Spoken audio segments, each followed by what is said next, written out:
नमस्ते पेरेंट्स। आज मैं आपसे एक बहुत महत्वपूर्ण विषय पर बात करना चाहता हूँ। हमारे घरों में नवजात बच्चों से जुड़ी कई परंपराएं प्यार, देखभाल और पीढ़ियों से चली आ रही मान्यताओं से जुड़ी हुई होती हैं। लेकिन कुछ पारंपरिक प्रथाएं अनजाने में नवजात शिशु के लिए खतरनाक भी हो सकती हैं। तो आज हम समझेंगे नवजात बच्चों से जुड़ी 7 आम परंपराएं और उनके बारे में आधुनिक बाल चिकित्सा क्या कहती है। सबसे पहले नंबर पे है बच्चे की आंखों में काजल या सूरमा लगाना। बहुत से परिवार बच्चे को नजर से बचाने के लिए काजल लगाते हैं या मानते हैं कि इससे आंखें बड़ी और सुंदर होती हैं, लेकिन मेडिकल साइंस के अनुसार ये नुकसानदायक होता है। कई काजल में लेड यानी सीसा होता है जो बच्चे के दिमाग के विकास को प्रभावित कर सकता है और अनीमिया या खून की कमी भी कर सकता है। साथ ही गंदे हाथों से लगाने पर आंखों में इन्फेक्शन का खतरा बढ़ जाता है। नंबर 2 पर हम बात करेंगे जन्म के तुरंत बाद शहद या जन्म गुट्टी देना। कुछ घरों में बच्चों को जन्म के तुरंत बाद शहद, मिश्री का पानी या जन्म गुट्टी दी जाती है।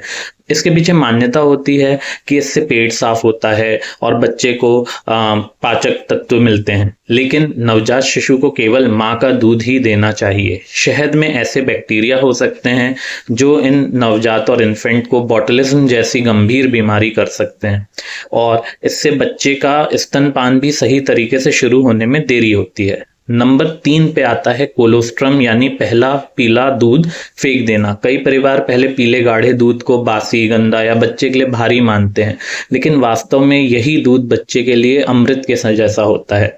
इसे बच्चे की पहली वैक्सीन भी कहा जाता है। इसमें ऐसी एंटीबॉडीज होती हैं जो बच्चे को संक्रमण से बचाती हैं और पीलिया तक कम करने में मदद करती हैं। नंबर 4 पर मालिश के बाद नाक और कान में तेल डालना।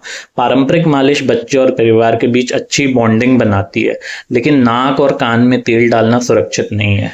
नाक में डाला गया तेल फेफड़ों तक पहुंच सकता है और गंभीर सांस की बीमारी को भी पैदा कर सकता है। वहीं कान में तेल डालने से फंगल और बैक्टीरियल इन्फेक्शन का खतरा बढ़ जाता है। नंबर 5 पे है जल्दी गाय का या भैंस का दूध शुरू कर देना और माँ का दूध छुड़वा देना। कई बार परिवार को लगता है कि माँ का दूध पर्याप्त नहीं है, इसलिए गाय या भैंस का दूध पानी मिलाकर दिया जाता है। लेकिन नवजात की किडनी इतनी विकसित नहीं होती है कि वो इस दूध को आसानी से पचा सके। इससे डिहाइड्रेशन, आंतों में नुकसान और गंभीर आयरन की कमी भी हो सकती है।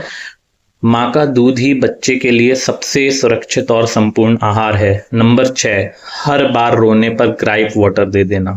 बहुत से लोग मानते हैं कि ग्राइप वाटर गैस और पेट दर्द का आसान इलाज है, लेकिन वैज्ञानिक रूप से इसके फायदे का कोई भी प्रमाण नहीं है। कुछ ग्राइप वाटर में सोडा बाइकार्ब होता है जो बच्चे के पेट की प्राकृतिक एसिडिटी को भी खराब कर सकते हैं, और पूर्व में कई ग्राइप वाटर में अल्कोहल तक पाया जाता था।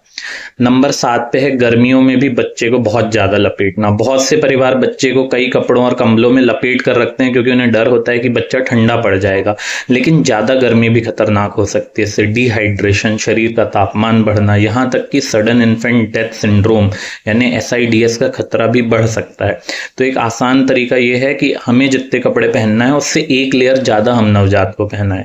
तो पेरेंट्स, परंपराओं का सम्मान करना बहुत जरूरी है, लेकिन जब बात नवजात शिशु की सेहत की हो तो विज्ञान और सुरक्षा सबसे पहले आने चाहिए।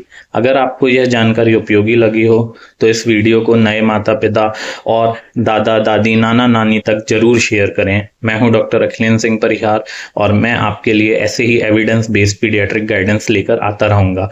यह जानकारी अधिक से अधिक लोगों के साथ शेयर करें। धन्यवाद।